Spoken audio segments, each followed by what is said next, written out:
about something from earlier in the program when I had the former Deputy Prime Minister Barnaby Joyce here, and he's now publicly called for Scott Morrison to make an apology, not just to his colleagues, but to the Parliament and the voting public in this country. Have a look.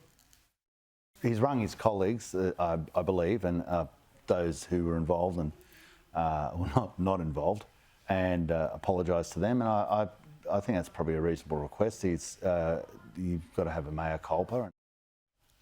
Yeah, mea culpa, Justin. The coalition can't move on from this saga, this scandal, until Scott Morrison does apologise. Isn't that the case?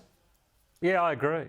Look, I've got to admire Barnaby, always have, for many different reasons, but I've got to admire his optimism, because if he thinks that Scott Morrison is going to apologise anytime soon, then he hasn't been paying attention, because that is not the kind of thing that Scott Morrison does. To do that, he would need to admit that he pulled this shonky deal for his own benefits and did it behind the back of his friends. And he'd need to admit all those things. Scott Morrison doesn't admit to those kind of things. He doesn't own up to those kind of things. He'd rather see other people take the fall for it, which indeed he has. He will not. If he apologises, I'll be shocked. I'll put $10 on it right now with the both of you. He's not apologising, not for what he did.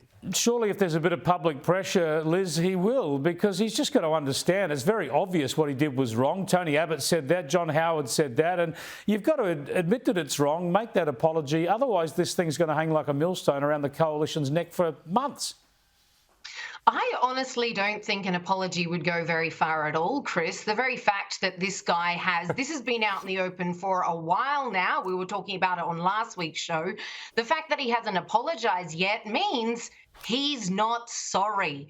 And were he to turn around now and apologise simply because, oh, it's the thing to do, we already know you're not sorry. It wouldn't get very far with the public at all. It would just be ticking a box, and we'd all know you don't mean it. You're not sorry at all. His speeches on this have come out across completely defensive. I mean, we've all laughed about it, but the guy genuinely seems to think he did the right thing and is in fact painting himself as a martyr for being under the hammer for this. Yeah, it's extraordinary stuff, and a ways to go. I know a lot of coalition supporters, they're texting me, ringing, leave this alone, it's Labor's distraction. Well, no, you've got to deal with it.